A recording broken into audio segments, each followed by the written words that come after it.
Hello everyone, this is the first lecture series of chapter 1. In this video I'm going to run through the slides and explain some of the slides to you in case you need a refresher or you missed the lesson. I'll be explaining slide by slide.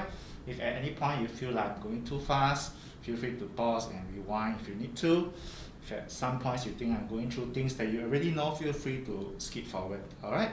So learn at your own pace. I hope you find this video series helpful, especially with my face and body gestures here. Okay, so in this lesson we're going to learn about the first part of chapter 1.1, which is what led to the outbreak of World War I. Okay, so the objective is, for your purpose, okay, you will need to probably know what at least the reasons that led to World War I, know how to describe the reasons and explain why and how it caused the war to erupt. Okay?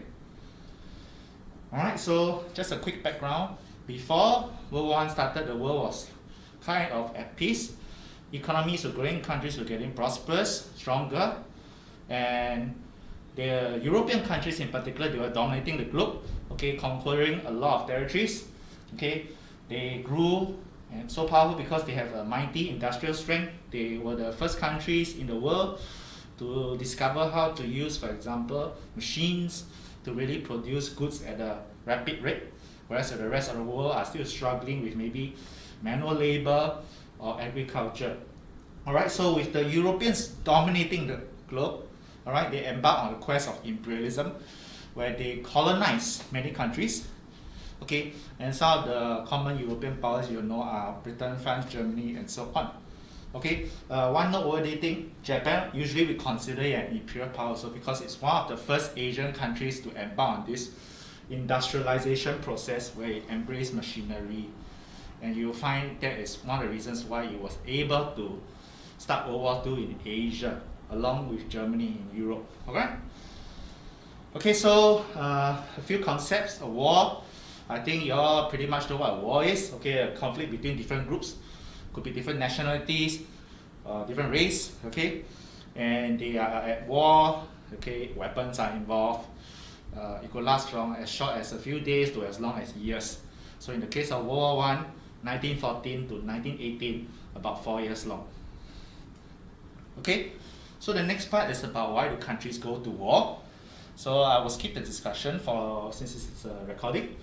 Alright, so they go to war for many reasons, but mainly because they have a conflict. They do not like each other. Okay, so they could have competition of resources. Maybe they want to fight over certain oil fields, certain land. Okay, maybe they have some sort of rivalry. Maybe they have a lot of bad past with one another and they just don't like each other. So you don't really need to fight over anything. Maybe you just hated a country so much and you can use that as a basis to declare war. Okay, or even when countries are not provoking you, the fact that they are getting stronger can make other countries insecure, very afraid that they may become the next target of this growing rival. Alright? Or countries could go to war because they have different interests.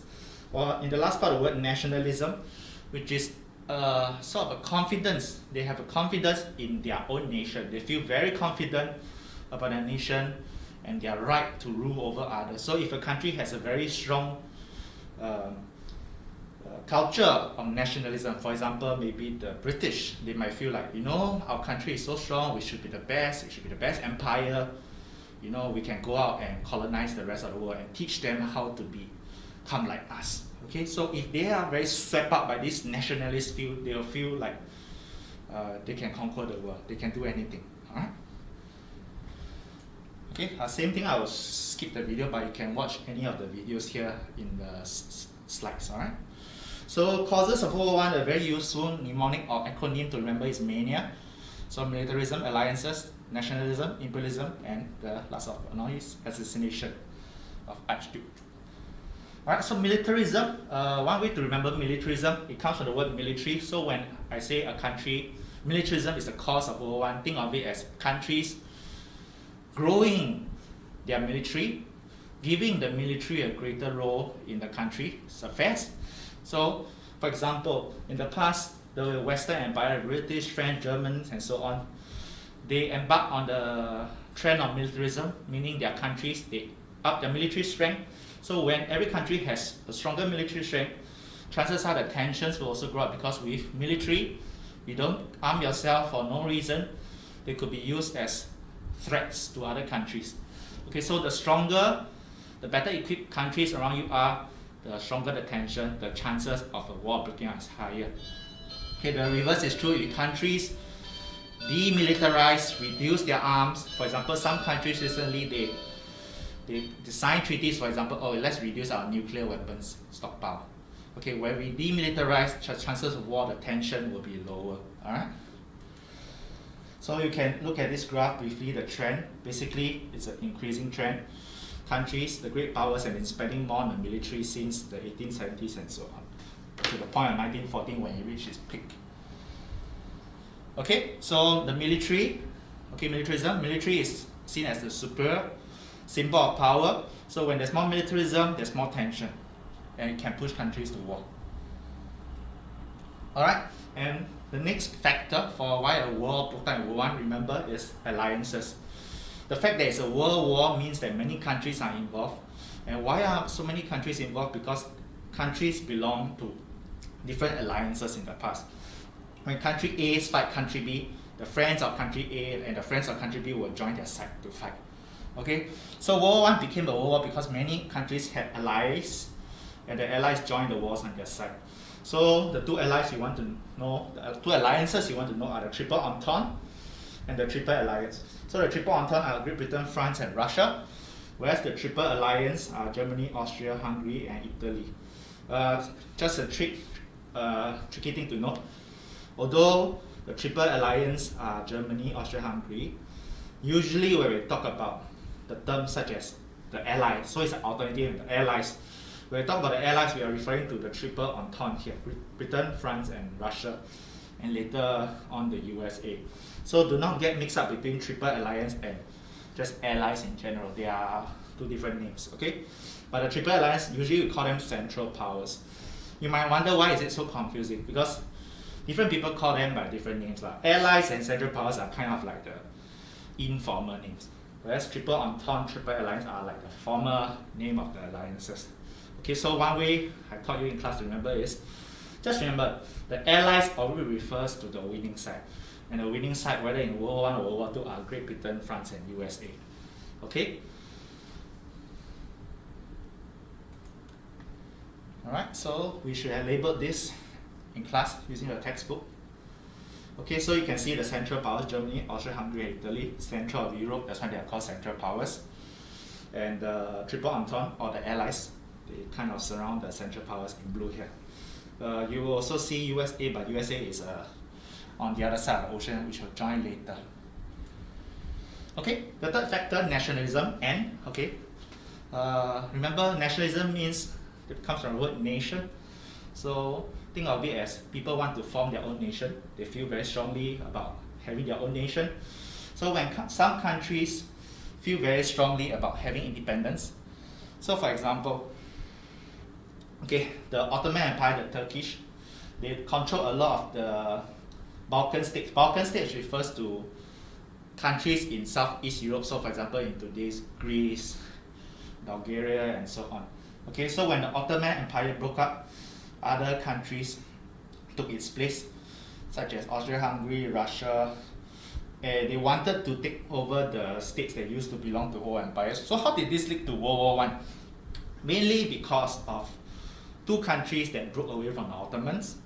So the first one you want to remember is Serbia. Okay, so Serbia gained its independence from Ottoman. However, Bosnia, this country, also broke away, but instead of being independent, Bosnia fell under the control of Austria-Hungary. Alright, and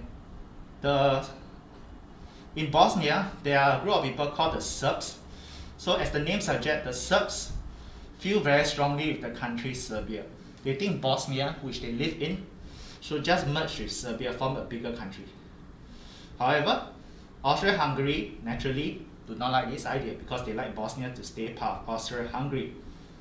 Okay, so later on you will see eventually there was a conflict between Austria-Hungary and Serbia because they have both different plans for what happens to Bosnia. And then you also learn that the Russians, they are ethnically very close to the Serbs. Okay, they are known as Slavic people. That means the language they speak have a similar roots. So culturally, Russia is very close to Serbia. So when Serbia started a war with Austria-Hungary, or rather Austria-Hungary started a war on Serbia, Russia quickly came to the aid of Serbia. And later on you will learn that when Russia came to the aid of Serbia, other countries will come and join Austria-Hungary's side, and other countries will join Russia. So the alliance, we all came in and it quickly escalated into a world war. Okay, so remember, nationalism, we are talking mainly about these two small countries of Serbia and Bosnia. So when you elaborate with examples to this point, talk about these two territories. Right? Okay. The fourth point, I for imperialism. Okay, so imperialism, think of imperialism comes from the word imperial. Imperial, think of the word power. Okay, a bit like militarism but slightly different. When we talk about militarism, we are talking about increase in the number of military. When we talk about imperialism, we are talking about maybe using those military to go and conquer other territories, to gain colonies. So because of this fever, this trend of imperialism, many Western countries in Europe, they were going out to conquer territories, including to each other. So colonial powers like Britain, France, Germany, not after they have conquered all the easy, small targets, they started to look at each other as potential rivals, potential colonies. So when Britain and France, for example, they built up a massive empire, okay, before you know it, they realized the only enemy they left are the big colonial powers. So the colonial powers start to target each other, and that is a source of tension. Alright? Okay, so they fought for prestige. Maybe they just want to be more powerful than the other. They may fight for practical things like raw materials and resources, or simply they may fight because I have a rivalry, I do not trust you, I want to attack you before you attack me. Alright? Last but not least, the reason for World War I, or the spark as we know it, is the assassination of the Archduke. So Archduke refers to Franz Ferdinand. The Archduke refers to the Crown Prince. Crown Prince means he's the successor to the Austria-Hungary Empire. Okay, so the Archduke was visiting Bosnia, and just now we mentioned Bosnia, there are people called the Serbs, and the Serbs wanted Bosnia to be independent or be part of Serbia. They did not like Austria-Hungary ruling over Bosnia. So one day, Serbian terrorist, you can call him a terrorist, okay? He assassinated the Archduke and his wife while he was visiting the Bosnia, okay? And because your country's crown prince successor is brutally assassinated like this, Austria-Hungary had a lot of hatred for Serbs and Serbia, so Austria-Hungary declared war on Serbia, okay? And because Serbia, just now I mentioned, were allies with Russia, Russia soon came to the aid of Serbia. And when Russia declared war on Austria-Hungary, Austria-Hungary's friends declared war back on Russia. Russia's friends will declare war back on Austria-Hungary and France. Okay, so you can see that the first war, usually known as the Great War because it's so big, not because it's very glorious, resulted in a lot of casualties. It's very large scale, involving very modern weapons. Okay, so let's look at the chain reaction to recap. So when the Archduke was assassinated, they declared war on Serbia. Russia came to the aid of Serbia, declared war back on Austria-Hungary. Because Austria-Hungary is now declared, Germany's, okay, which is Austria-Hungary's ally, declared war back on Russia. And Russia now has a conflict with Germany. Okay, France, Britain, who are allies with Russia, also joined in the fray. Okay, so it started off as a Serbia-Austria-Hungary thing. Eventually, the big powers like Russia, Germany, France, and Britain quickly got dragged into the alliance system and the war. Okay, so remember the who's on whose side.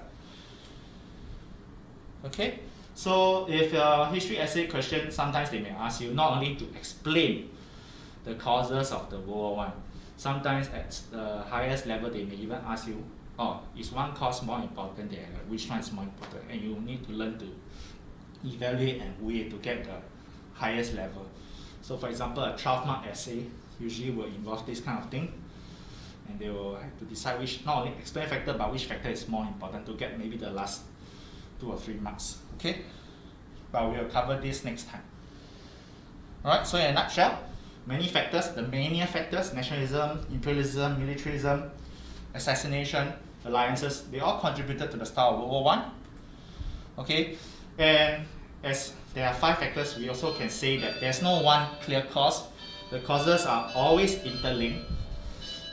We know that the assassination was the spark of the war, but without having the fuel, the spark will have nothing to ignite. So in this case, what are the fuel? The fuel are the growing militarism, the growing imperialism, the alliances. They set the stage for the spark to ignite the war. Okay, so just now when we talk about whether the assassination was the most important cause, you can argue it both ways. You can say that the spark or the assassination is the most important because without the spark, maybe countries would not have started the war. But you can also argue that it's not the spark that's the most important, because if there were no tensions because of the alliances, because of the imperialism, the spark would not have ignited anything at all.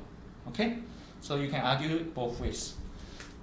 Okay, so to end the lesson, there's this QR code. I think you all did this in class.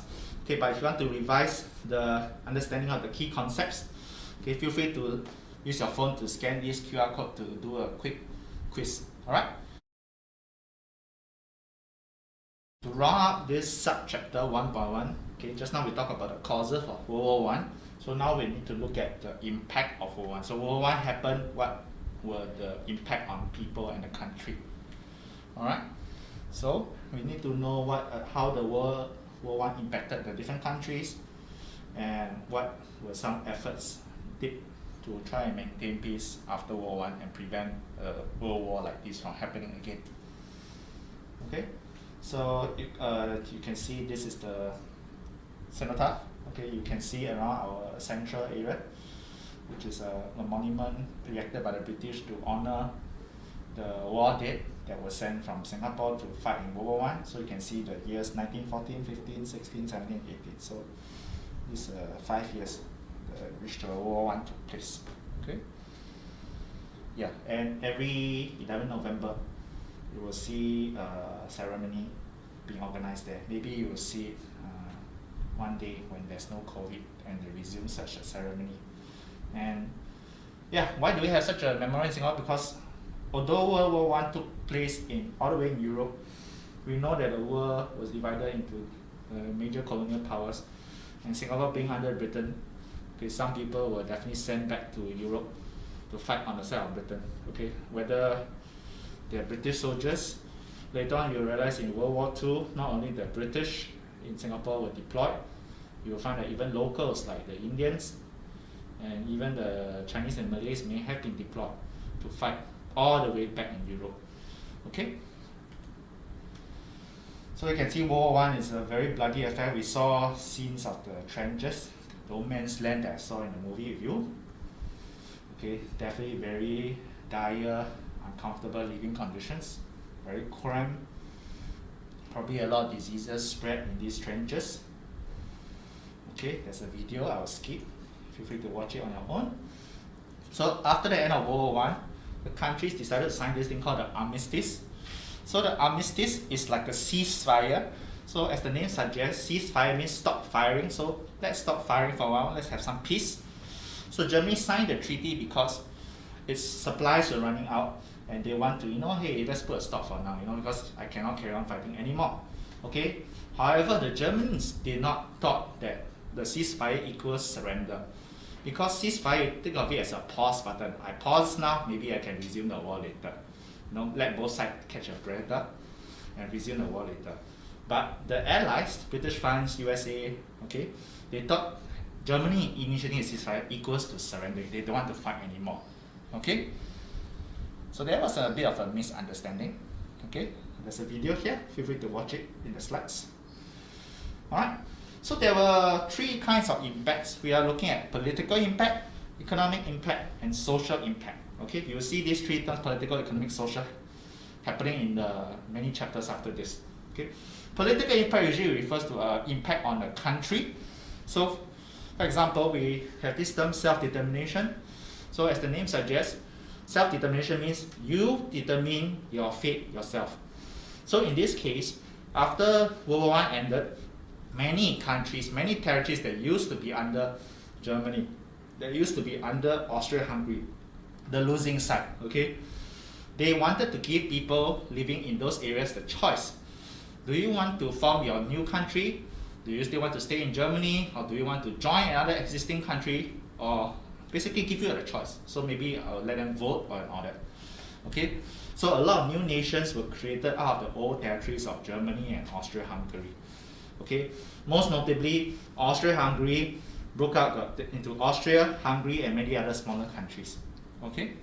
Germany was not spared either, as you'll find out. So you can see before and after World War I, okay, the noticeable difference is after World War I, you get a lot more smaller states, smaller countries formed out of the bigger countries. Okay, feel free to pause to notice the difference. Now, when I talk about second, the economic impact, we are talking more about in money terms. Okay, so political is about the country. Number two is economic is more about money. Right? So trade was disrupted. Okay, a lot of resources were wasted fighting the war. Countries were devastated. People died. People who could have worked in your factories, in your farms, were sent to war and killed. Okay, so they found it difficult to restart after the war. There were things like unemployment. People were out of jobs. There were also things like inflation, meaning prices of goods were very high. People could not afford a lot of basic things like maybe food. Okay, only the USA remained relatively unharmed because they joined World War I later. So you join the war later, you suffered less. So at the end of World War I, they kind of emerged the strongest among all the countries. Okay, social impact, we are talking about human, how it impacts daily life. So note the difference. Political is about country, economy is about money. Social is more about the man on the street. Okay, how they affect them. So social impact, okay, needless to say, people, the way they are impacted most was many of them died, or they know someone that died or got injured. Okay, so millions of people died in World War I. Okay, millions of people lost their homes. Okay, but when we talk about daily life, you can also look at other kinds of things. So for example, women. This is one positive social impact of World War I. Because during World War I, a lot of the men were sent to fight at the battlefront. Okay, so women have to take up the role of sustaining the economy. So many of them started for the first time ever working in factories, working in jobs that men used to do. Okay, so women played a bigger role in society, partly brought about by the world wars. You will see the same thing happening in World War II later. Okay, so people became a bit more progressive, a bit more open-minded about women being workers rather than just being confined at home as a housewife. Alright, so what happened after World War I was this thing called the Paris Peace Conference. So the countries involved in World War I, nearly 32 of them, met in this place called Versailles, which is near Paris. Okay, and it's also known as the Versailles Conference. Okay, so the defeated countries, nor Russia, were not invited. Only the winners, the Allies or the Triple Entente and France were invited. In particular, 3 big countries were there at the conference to decide the fate of the losers: Germany, Austria, Hungary. Okay, and the 3 countries were Great Britain, USA, and France. Okay, so for the next video, we will learn more about the Treaty of Versailles. How did these big 3 countries decide to treat Germany and Austria-Hungary, and what was written down in this treaty, and how did this treaty go down with the German population and so on. Alright, so I'll see you in the next video.